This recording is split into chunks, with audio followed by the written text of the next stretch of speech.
Hoje, primeiro domingo do mês de julho,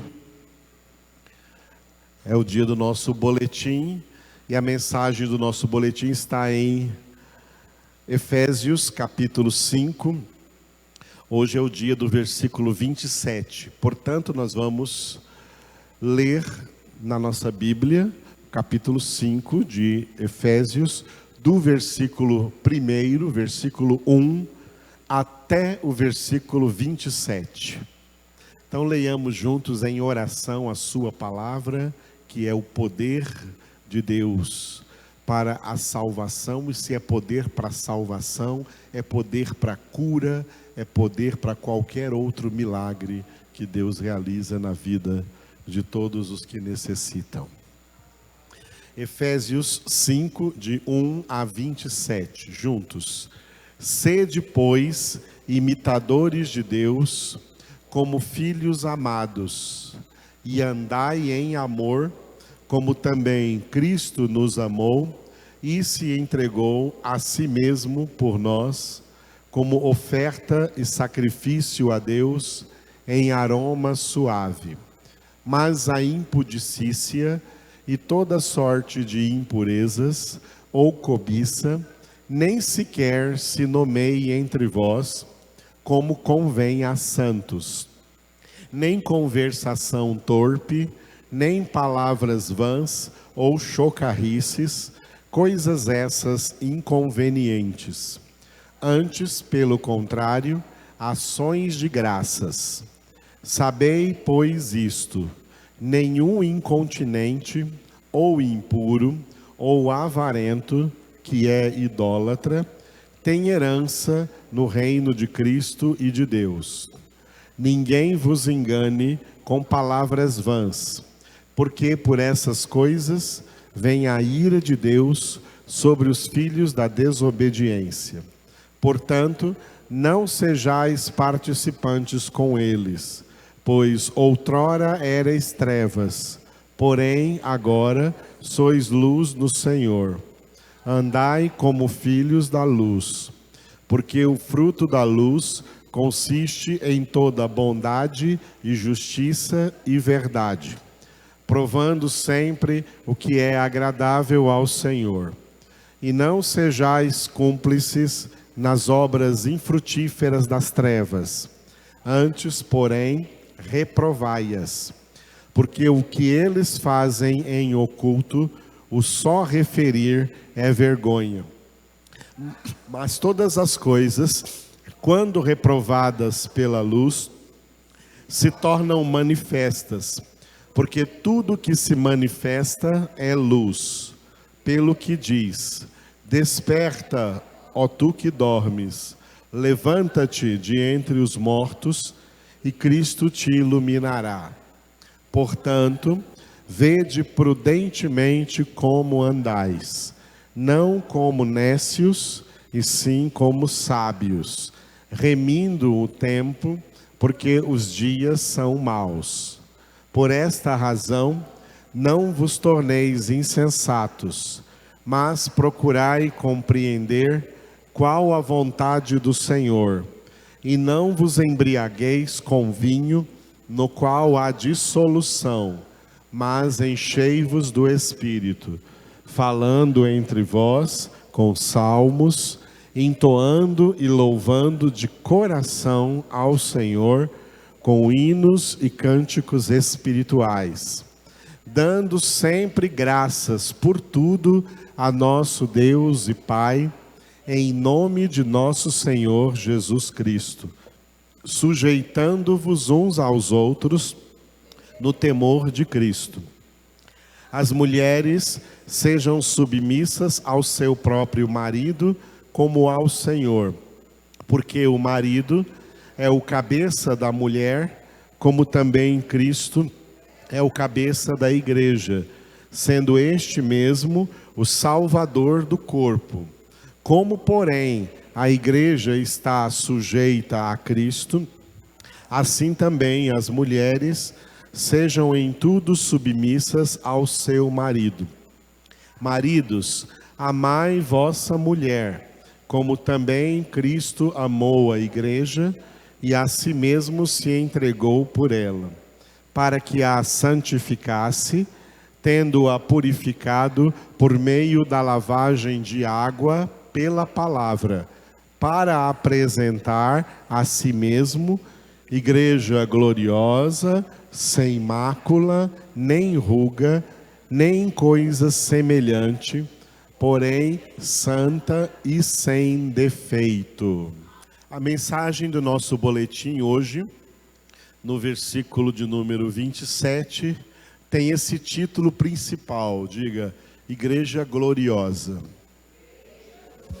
Vamos ver nesse boletim as 3 fases da igreja, e a última fase definitiva, ela será essa igreja gloriosa. Aleluia. Bom, o título Igreja Gloriosa e o subtítulo, repita, Destino dos eleitos no céu. A salvação é para aqueles que Deus escolheu em Cristo antes da fundação do mundo para serem santos e irrepreensíveis diante de seus olhos, e estes, e somente estes, serão a igreja gloriosa, a igreja na glória de Deus eternamente. Aleluia. Todos os milênios da história da humanidade, eles são um tempo de preparação, de conversão e de santificação desses eleitos que estarão na glória de Deus, sendo essa igreja gloriosa. Esse é o título e o subtítulo, então, da nossa mensagem de hoje, no versículo de número 27 do capítulo 5 de Efésios, que está aqui no nosso slide, e também está agora aí no nosso boletim. Eu quero lembrar para vocês que aqui estão presentes, que esse boletim não é para você deixar ele aí na cadeira quando for embora. Até hoje tem gente que faz isso. Esse boletim é para você levar para casa, tá? Não precisa ler de novo mais que 99 vezes, tá bom? Leia de novo em casa, veja os versículos bíblicos, use-o como estudo bíblico.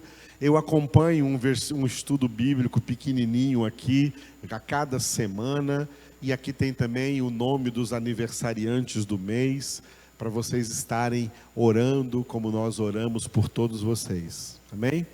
Orarmos por todos eles, glória a Deus. Ontem, dia 1º, foi aniversário da Laura, da Suzana, eles estão vindo de Palmas para passar conosco, acho que na ceia eles estarão aqui, aleluia. Vocês estão vendo aí que terça-feira é aniversário do Ibrahim, e que quarta-feira, então, é aniversário da Catiele. Tem gente que não conhece a Catiele, mas ela está sempre aqui conosco, sabe? Ou sempre nos acompanhando, quando não está aqui, está à distância. E na quinta-feira, da vozinha, irmã Venerita, que tem vindo aqui conosco, nos acompanha sempre e tem estado aqui conosco nos sábados. Ontem não esteve, mas geralmente tem estado nos sábados aqui, a vozinha Venerita. Então, oremos por esses aniversariantes, o boletim é para isso, tá bom? E para você saber aí no final do boletim, tá? Os horários das reuniões e os temas que nós estamos tratando, ó. Domingo, 10 horas da manhã, estamos no Salmo 119, né? No domingo, 18 horas, estamos no Apocalipse, com exceção do primeiro domingo, que é o boletim. Todas as quartas-feiras de julho, nós estaremos continuando no livro dos Atos dos Apóstolos, tá? Sábado, 8h30 da manhã, tem uma reunião de oração aqui, irmãs estão aqui intercedendo por todos nós, por todas as famílias, por toda a congregação. E todo mundo pode vir participar, é uma reunião aberta para todas as pessoas que quiserem fazer uma hora de oração aqui no sábado, 8h30 às 9h30, ok? E às 18 horas, todo sábado, nós ficaremos aqui até terminar a carta aos Hebreus. Ontem vimos o capítulo 7, sábado que vem veremos o capítulo 8. Aleluia? Então esses são os textos da palavra que nós estamos aqui trabalhando com vocês em cada congregação para conduzir as ovelhas do Senhor às verdes pastagens da congregação, às verdes pastagens da palavra de Deus, para serem nutridas, alimentadas, fortalecidas no Senhor. Aleluia. Muito bem, o versículo de hoje, então, Efésios 5, 27, e todos os demais textos estarão agora aqui no boletim, tá? Você pode fechar a sua Bíblia, porque os versículos bíblicos que vamos ler já estão aqui descritos para vocês lerem comigo tudo isso que estiver aí em negrito. Começando então com o versículo principal: para apresentar a si mesmo igreja gloriosa, sem mácula, nem ruga, nem coisa semelhante, porém santa e sem defeito. Eu reescrevi embaixo aqui o versículo com algumas modificações de acordo com a língua grega original em que ele foi escrito. E para fazer uma conexão compreensível com o versículo, uma frase do versículo 25. Então, aqui você tem agora uma frase do versículo 25 e o versículo 27 já traduzido do original. Tem duas palavrinhas diferentes aí. Leiamos juntos. Cristo amou a igreja e a si mesmo se entregou por ela. Para quê? Para a apresentar a si mesmo igreja gloriosa, sem mancha, nem ruga, nem coisa semelhante, porém santa e inculpável. Aleluia. Então, com uma ligação direta do versículo 25, esta é a tradução mais correta do versículo 27. O ponto principal de interpretação do versículo 25 nós vimos no mês de maio, é que Jesus se entregou exclusivamente pela sua igreja eleita, exclusivamente por cada um daqueles que o Pai nele escolheu antes da fundação do mundo, para serem santos e irrepreensíveis diante dele, conforme está escrito em Efésios, capítulo 1, versículo 4. Aqueles que são, conforme Pedro escreveu agora, 1 Pedro 2,9, raça eleita, sacerdócio real, nação santa, povo de propriedade exclusiva de Deus. Aleluia. Essas são as pessoas que vão morar no céu. É só por essas pessoas que Jesus morreu. Eu estou orando ao Espírito Santo para que ele tire da cabeça de vocês a mentira pregada durante séculos e até milênios, de que Jesus veio morrer por toda a humanidade. Jesus não veio morrer por toda a humanidade. Jesus só morreu por aqueles que estarão no céu. Jesus só se entregou por ela, pela sua igreja eleita. Só se entregou por esse povo, não foi por todos os povos. Foi só por esse povo que se chama, repita comigo, raça eleita, sacerdócio real, nação santa, povo de propriedade exclusiva de Deus. Foi só por esses que Jesus morreu. No inferno não tem ninguém por quem Jesus morreu. Eles estão lá porque Jesus não morreu por eles. Se Jesus tivesse morrido por eles, nenhum deles estaria lá. Ou então a morte de Jesus teria sido em vão. Jesus só morreu por esses escolhidos de Deus. Estes são os que fazem parte do selo do firme fundamento de Deus, descrito em 2 Timóteo 2,19, o Senhor conhece os que lhe pertencem. Aleluia. O Senhor conhece, Deus conhece todos os seres humanos. Todos os seres humanos que já viveram na terra e já morreram, desde os dois primeiros, Adão e Eva. O Senhor conhece cada um dos mais de 8 bilhões de seres humanos que estão vivos agora nesse planeta. E o Senhor conhece todos os seres humanos que ainda serão concebidos, gerados e nascidos até o fim do mundo, até a consumação do século. O Senhor conhece todos eles, e todos eles virão à existência, vieram e virão à existência por permissão e chamado e propósito de Deus. E dentre todos esses, o Senhor conhece quais são os que lhe pertencem. Claramente. Claramente. Esses já vêm ao mundo, mesmo que eles venham ao mundo como os outros, em pecado, eles trazem uma marca diferente. O Senhor os vê e diz: esse é meu, esse me pertence.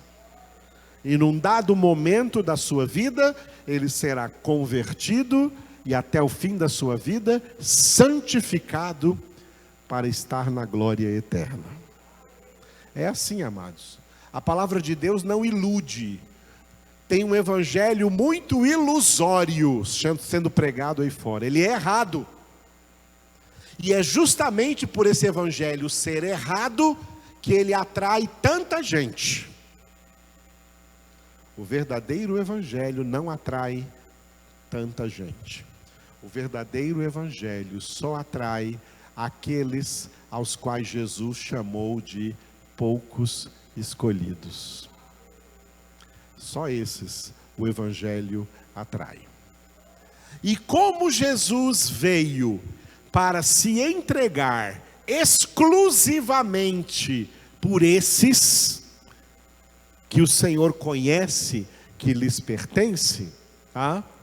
Então, o processo que Jesus está fazendo na vida dessas pessoas é um processo exclusivo nelas.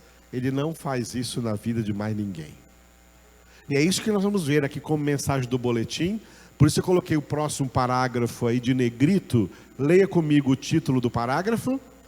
O processo de Jesus preparando sua igreja eleita para ser sua eterna esposa na glória.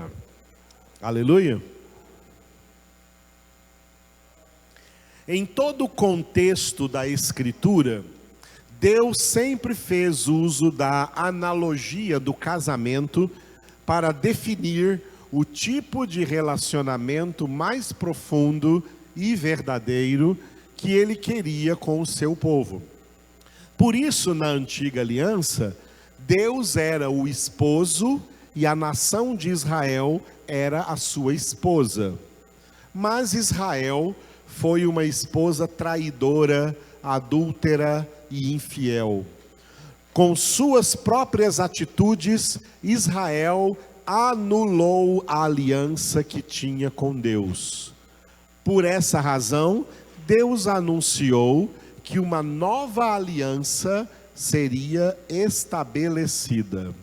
Esse anúncio está em Jeremias, capítulo 31, versículos 31 e 32. Todos juntos?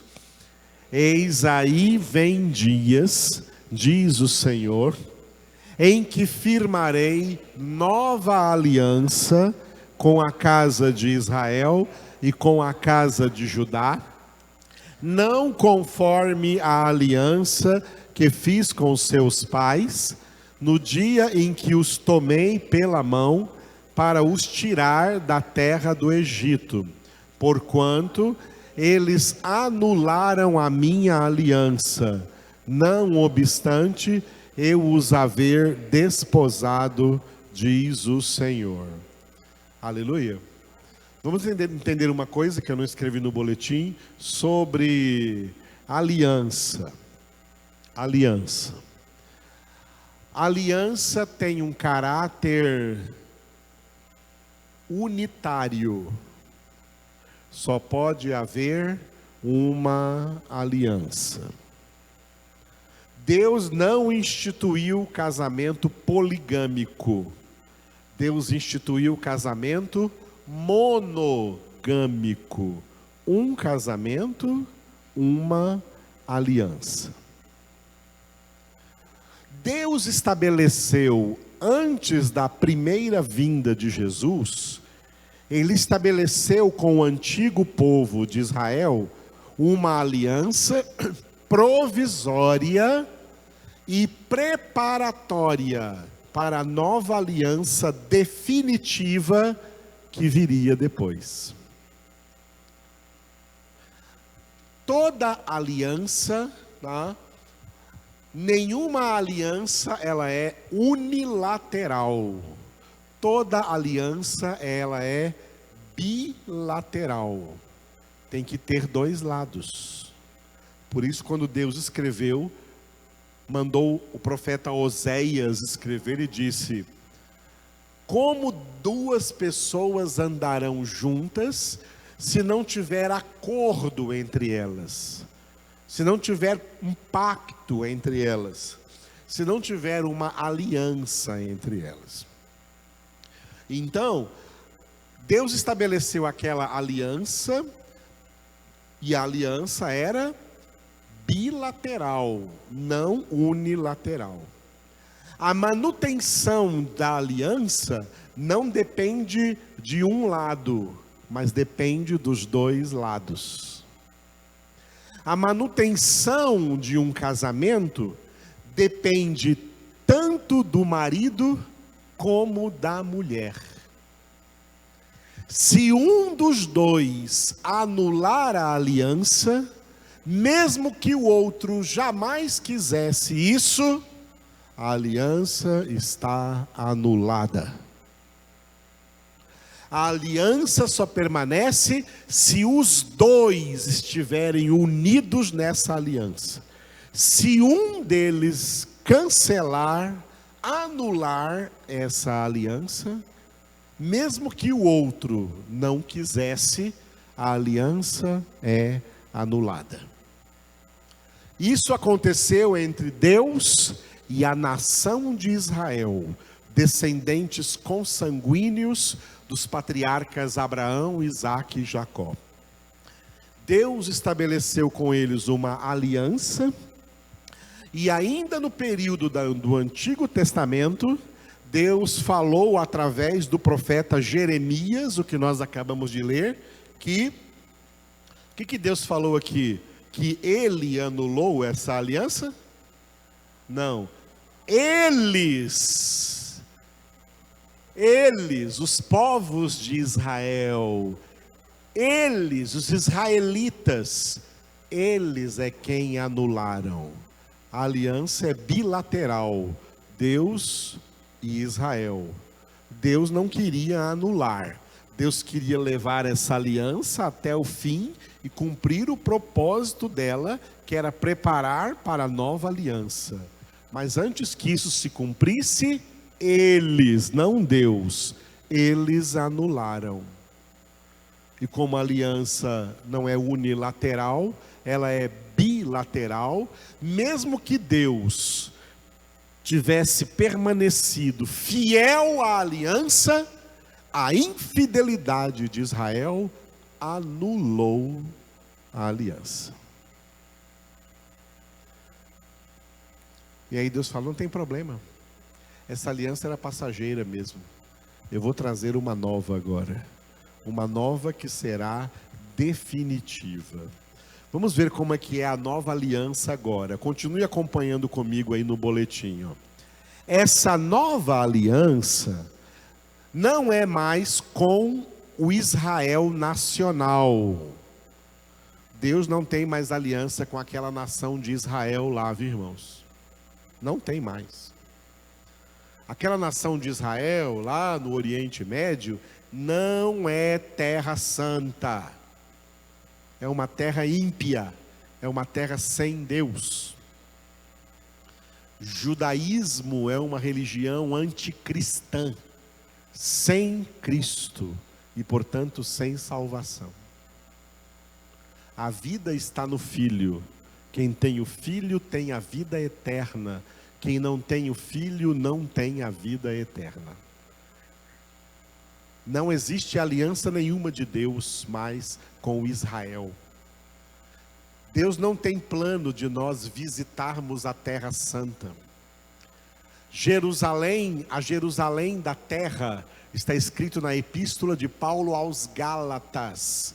Ela é escrava do mundo, como todas as cidades e nações da terra. A Jerusalém da terra é escrava de Satanás, não é terra de Deus, não é terra santa. A Jerusalém do alto é livre. Paulo diz, ela é a nossa mãe. Nós não peregrinamos para Jerusalém da terra, nós peregrinamos para Jerusalém do alto. E o único caminho para Jerusalém do alto é Jesus. Eu sou o caminho e a verdade e a vida. Ninguém vem ao Pai senão por mim. Glória a Deus. Deus não tem nenhuma aliança mais com Israel, acabou isso. E está cheio de pastor pregando isso aí ainda por aí. Está cheio de igrejas acreditando nisso por aí. Igrejas com bandeira de Israel, com arca da aliança, com menorá, que é o candelabro. E agora tem até pastores com título de bispos, com título de apóstolos, que estão vestindo as vestes sacerdotais dos levitas, com as suas estolas sacerdotais. E igrejas lançando danças, músicas e danças de Israel, como que judaizando a igreja de Cristo, voltando a elementos de uma aliança que não existe mais. A aliança que foi anulada, que foi cancelada. A nossa nova aliança agora é em Jesus. Israel não tem Jesus. Jerusalém não tem Jesus. Nós temos Jesus. Essa é a aliança agora. Essa é a nova aliança. Então, continuando.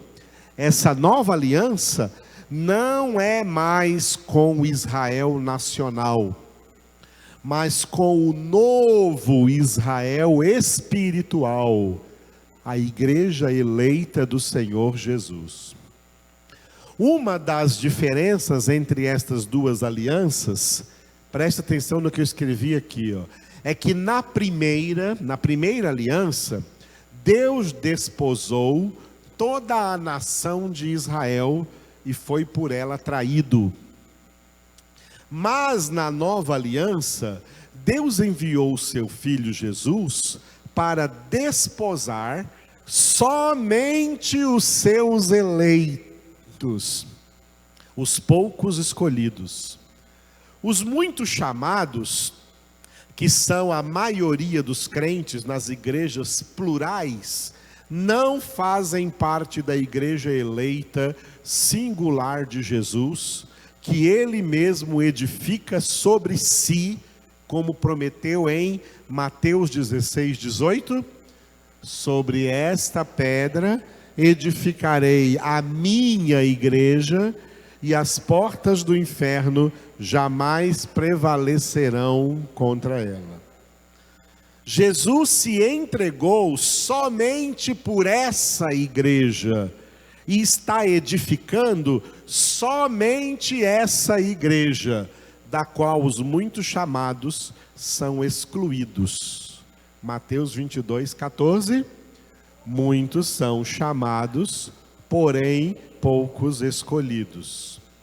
E estes poucos escolhidos foram escolhidos por Ele mesmo, por Jesus. Não foram eles que escolheram Jesus. Foi Jesus quem os escolheu. João 15, 16. Não fostes vós que me escolhestes a mim. Pelo contrário, eu vos escolhi a vós outros. Portanto, o processo de Jesus se torna um processo exclusivo dele na vida de cada um destes seus escolhidos, aos quais ele também denominou minhas ovelhas. João 10, 27 e 28. As minhas ovelhas ouvem a minha voz, eu as conheço e elas me seguem, eu lhes dou a vida eterna, jamais perecerão e ninguém as arrebatará da minha mão. Aleluia. Você já viu algum crente que o diabo arrebatou ele da mão de Deus? Já viu? Não viu? Que silêncio é esse? Eu já vi vários. São muitos os crentes que o diabo tira de Deus, tira de Jesus. Sabe por quê? Porque eles eram crentes, mas não eram ovelhas. Não eram dos poucos escolhidos. As ovelhas, os poucos escolhidos, estão aqui na promessa de Jesus. Ninguém as arrebatará da minha mão. Posso ouvir amém? Entendeu essa palavra? Quem é de Jesus, ninguém o separa de Jesus. Tem alguém aí que era de Jesus, está sendo separado por algum motivo, por qualquer coisa do mundo que seja? Porque nunca era de Jesus. O Senhor conhece os que lhe pertencem. Desta forma, o processo exclusivo de Jesus, na preparação daquela que será a sua futura esposa na eternidade, se torna infalível, porque essa esposa não vai traí-lo, porque ela será, repetindo o versículo aqui, igreja gloriosa, sem mancha, nem ruga, nem coisa semelhante, porém santa e inculpável. Olha só, se Jesus se casasse com toda a igreja evangélica na terra, de novo ele seria traído. De novo ele seria traído. Ele não se casa com toda a igreja. Ele se casa só com a igreja eleita, porque essa não vai traí-lo. Entenderam? Essa igreja eleita de Cristo passa por um processo que abrange 3 estágios. Primeiro, neste primeiro estágio, ela é, repita aí comigo, igreja militante. Cuja principal luta, militante significa que luta, tá? Militante vem do latim militare, que significa lutar, é o verbo lutar. É uma igreja que luta pela sua própria santificação. Hebreus 12, 14. Segui a paz com todos e a santificação, sem a qual ninguém verá o Senhor. Primeiro estágio, a igreja é militante. E qual a sua principal luta? Contra o pecado. Contra o seu pecado. Também em Hebreus 12, versículo 4 está escrito: na vossa luta contra o pecado, ainda não tendes resistido até o sangue. Santificação é luta contra o pecado. Essa é a luta mais violenta que nós temos que enfrentar. É pior lutar contra o nosso pecado do que lutar contra Satanás, contra todos os demônios reunidos, ou contra toda a maldade que existe no mundo. A pior luta é dentro de nós, contra o nosso próprio pecado. E esse é o primeiro estágio, quando a igreja na terra é a igreja militante. Segundo estágio. No segundo estágio, ela é diga comigo, igreja triunfante. A igreja triunfante já existe. Ela é composta pelas almas que estão no paraíso à espera da ressurreição.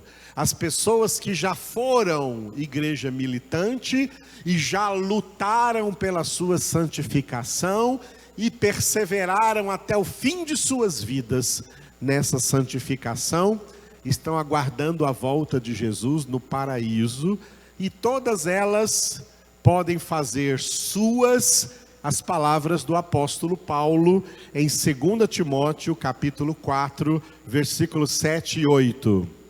Combati o bom combate, completei a carreira, guardei a fé. Já agora a coroa da justiça me está guardada, a qual o Senhor, reto juiz, me dará naquele dia, e não somente a mim, mas também a todos quantos amam a sua vinda. Aleluia. Essa é a igreja.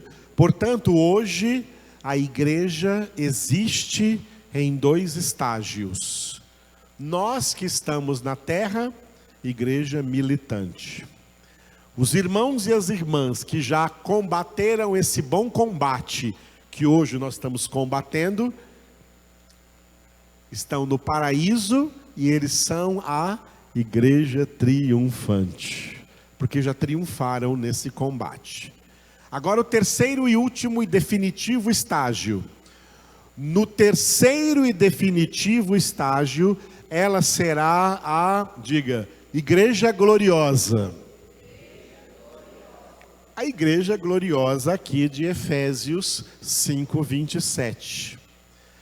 E a igreja se tornará igreja gloriosa nas bodas do Cordeiro, que nós lemos domingo passado aqui em Apocalipse 19. Eu coloquei aqui 2 versículos. Apocalipse 19, versículos 7 e 8.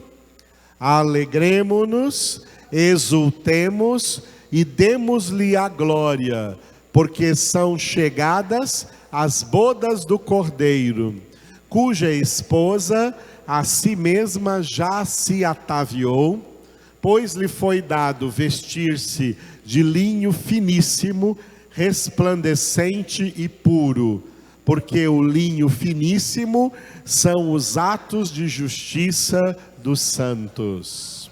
Aleluia. Assim, nos 2 primeiros estágios, a igreja eleita é denominada como noiva de Cristo.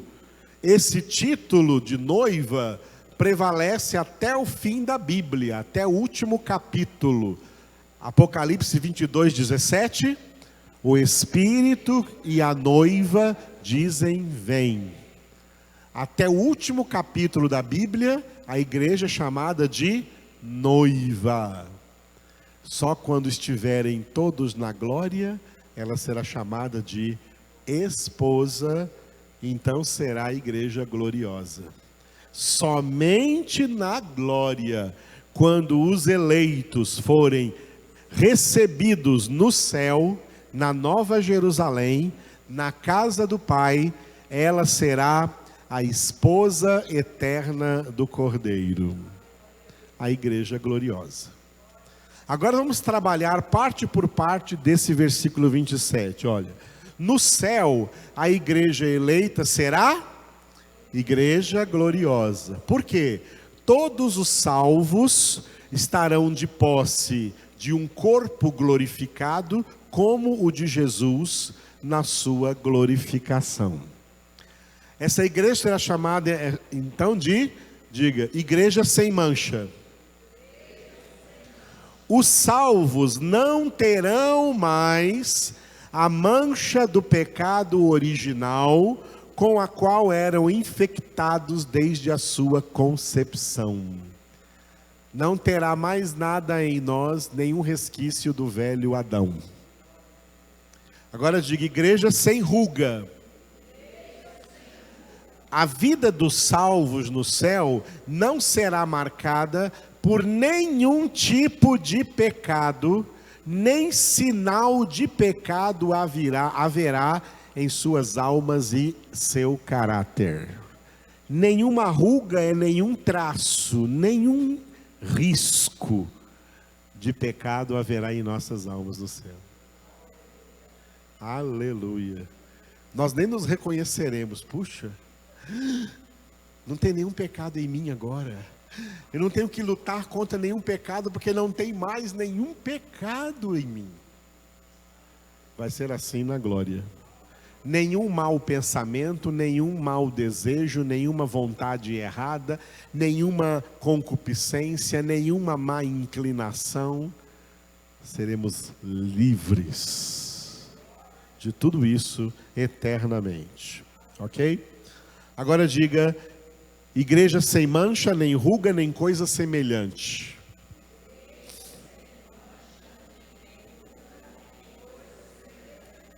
No estado eterno e definitivo na glória, jamais haverá nada análogo ao pecado. O que nós nunca mais teremos experiência no céu, é a experiência com o pecado. Nunca mais. Seremos então, diga, igreja santa. No céu, os eleitos de Deus terão alcançado a plenitude da perfeição. Seremos perfeitos como Jesus é perfeito.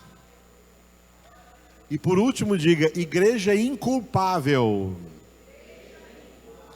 No céu, os eleitos de Deus jamais sentirão novamente o peso da culpabilidade com o qual o pecado oprimia as suas almas. Estaremos diante de Deus, né, e será impossível para nós, o que é bem possível hoje, né? Dizer, oh Senhor, como eu sou pecador ainda. Não teremos mais pecado algum. Essa será a igreja gloriosa. Por isso é que Jesus só se entregou por ela. Aleluia, amados. Por mais ninguém. Isso é para nos orgulhar? Pelo contrário, isso é para que nos humilhemos ainda mais. Porque em termos de ser pecadores, nós somos tão pecadores quanto todos os outros.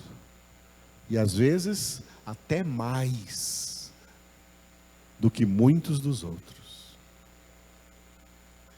Essa graça que nós recebemos, ela é totalmente imerecida. Recebemos sem merecer.